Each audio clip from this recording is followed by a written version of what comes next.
jedhe maaliif duuka dhaabanne obboleettii ta'e waan taateef akka jaalalaan ufumiitu barbaannetii miti. Nama meeqa dhiira meeqa uffanni obboleessu jaalalaan dhiirri illee bara ufuma ajjeesaa dhiira. Mee dhiiruma kana jaalala qabsiisi faaxeen kunniin jalaabatiin agarta. Maammadoo kana quraana qabatee kaba huda garree eenyu jedhee fooziyaa wallaahi rabbi natti arga. Warra jedhu hin agarreessin. Gayyaa'eetiin quraana rabbii kana qabateetiin namni quraana rabbii qabatee ba'u agartanii dhiira malee agartanii dhiirri guddaa akka waan jaalalli hin qabne sibiila wayii ta'eetti kijibaa irra deemee jechuudha. Garuu immoo quraana rabbii qabatee halkan guutuu shamara booyaa bula. Miseen jara kana keessatti wallaahi rabbii natti arga kunoo fooziyaa yoo ani si dhiise jedhe. Kanaafuyyuu amma kan irra jirru qabsoon qabsoo haadha faateeti. Haadha faatee mirgi isaa eegamu. Hiriira nagaa labsi atillee bakka jirtu irraa hundi keessuu warri haadha faatee jaalattan hiriira nagaa labsaa. Haadha faatee profaayilii godhaa. Gurbaan immoo suuraa isaa isinii baasuu meela tokko warreessaa warri suuraa isaa mul'iseettan. Ayi mul'isa iskirushiit godhattanii rakkattanii. Suuraa gurbaa warri mul'iseettan lakkoo tokko warreessaa. Baadiyyoo baasuu.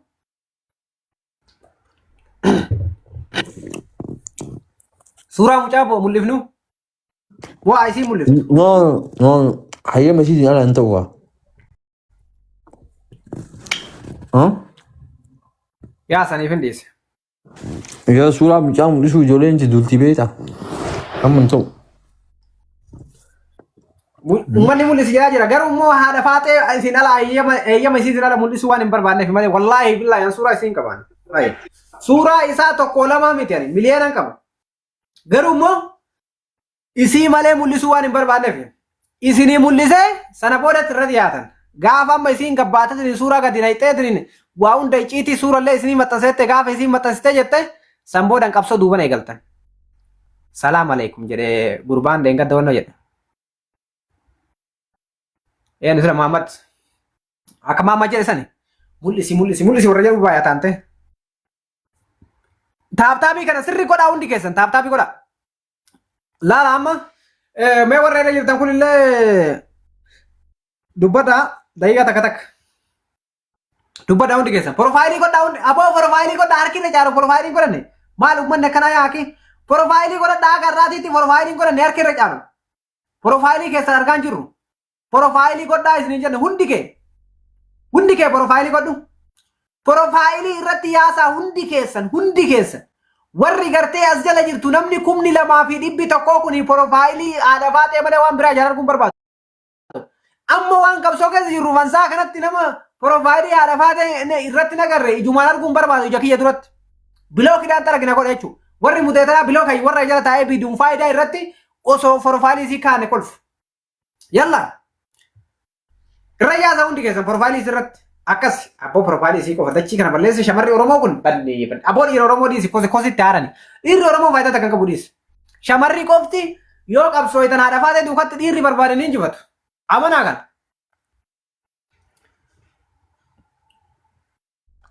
Kanaaf laal dhageeffata tokkoffaa irratti boona baalee kana galchi baaliyyoo boona baalee kana galchi.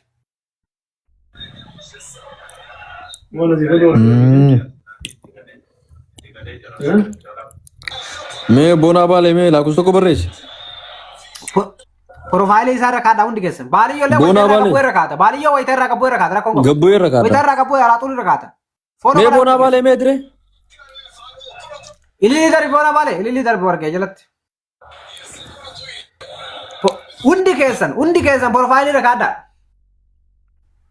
Mul'atu boonaan baalee natti. Okay. Dhiisi bakka ajira nagalchiidhaan turre. Laala amma profaayilii irra kaattanii hundi keessanuyyuu hiriira jalqabna. Haati faatee isaa ammaa kana itti dawwallee galgala kana isinii haafinnu immoo borganama isinii finna. Yoo erdana fidaa jettan wallaahi warri akkatti haadha faatee deeggartan kun haati faatee dhuftee ibsa kennuu qabdi yoo jettan jarjarre wallaahi itti dawwalee isinii fida. Kottu jedhaan ana itti dawwalee misee jiran amma saa kana kottu jedhaan akka laayibii kana siin seente icciitii hunda gabbaaftu. Warri fidi jettan. Hundi keessa lakkoo tokko barreessa warri haadha faatee nu dhufuu qabdi jettan laayibii irratti. Hin finna amma itti dawwaleetini haa dhuftu. Qophaa'aa shamarri teennata boryuu kee keessa jirtan seentarra wal argina. Qophaa'aa akkasitti hiriira baanaa haadha faatee fidaa qalbii isii akka hin cabne nama 2,000 kanarratti du'aayii goonaa fi duubaan jirraa itti himnaa miseen jiraatti dawwali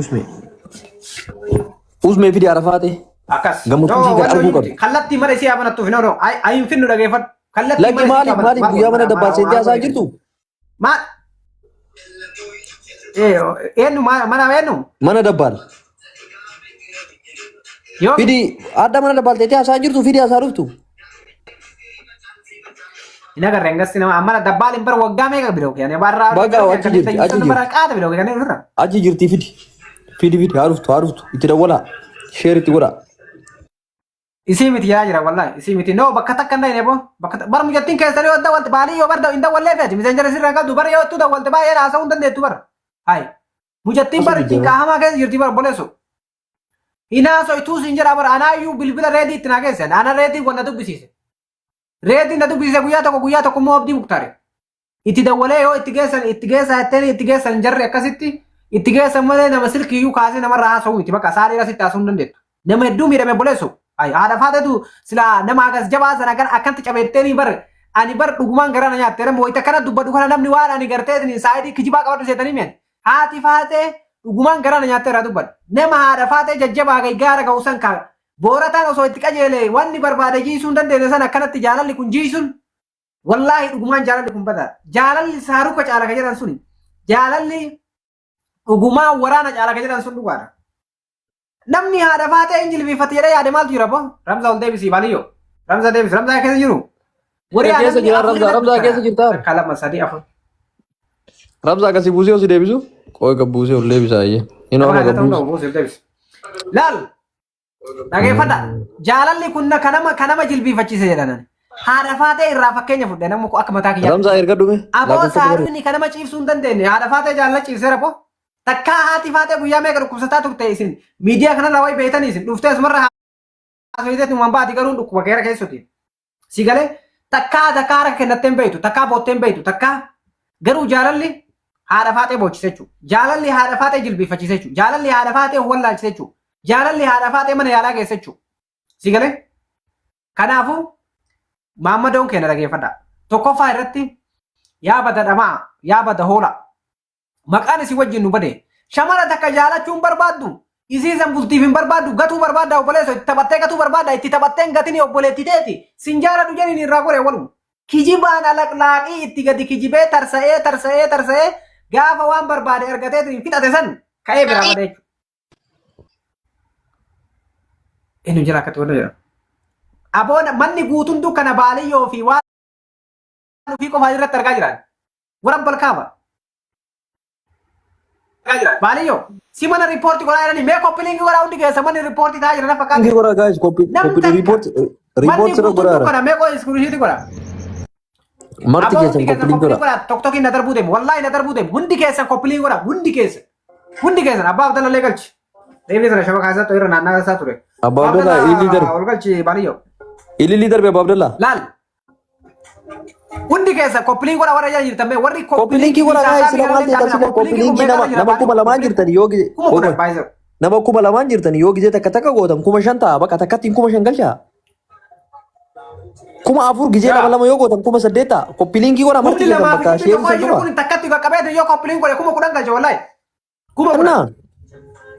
Dhugumatti warri haadha faatee jaalatan akka nuun darbine irraa miqanyoonni haadha faatee warri maqaballeessiif guruppii ijaaratanii namarra duunuuf intala tana cabsuuf irratti hojjetaa jiran ganamaa galgalatti warri isii cabsuuf irra duulaa jiran garee ijaaratanii riippoortii godhaa jiran telegiraama keessa darbanii hudduu kijibaa baree guuranii beera dullattii waggaa meeqa dura duutetiin hudduun isii ol ba'e tagarteetiin ta'amaara taatee oromoo taatee siltee taatee bakka kanaa namni isiin bahine bar fidanii suuraa isii fotooshooppii irra godhanii haati faatee akkanatti hudduun isii gabba'e haadha faatee hudduun isii gabba'e haadha faatee akkas taate obboleessoo ragaa qabatamaa takka fidii kottu dhiira wandi kahoon ati dhiira yoo taate namni dhugumaan hudduu haadha faatee qabdu na duratti aybani koottoo si galcha gasti warabbal kaaba gasti yoo si baasa koottu hudduu haadha faatee qabadee akkatti na duratti agarsiisi tokkokiin kiyya kun saa ammaa kanaa qubatu kuno kun dhibbaa ho'i qabaan fooloo kan amma hudduu harree haaseenu saa ammaa kana akkana baasi na duratti agarsiisi kijibduu hulla jibbaa namaatiif jecha asirra yaatetiniin hudduu haadha faatee jira hudduu haadha faatee kotta telegiraama keessa laala bar jaalimsaa fi wannoo agartee ati baaliyyoo eenyu maqaan isaa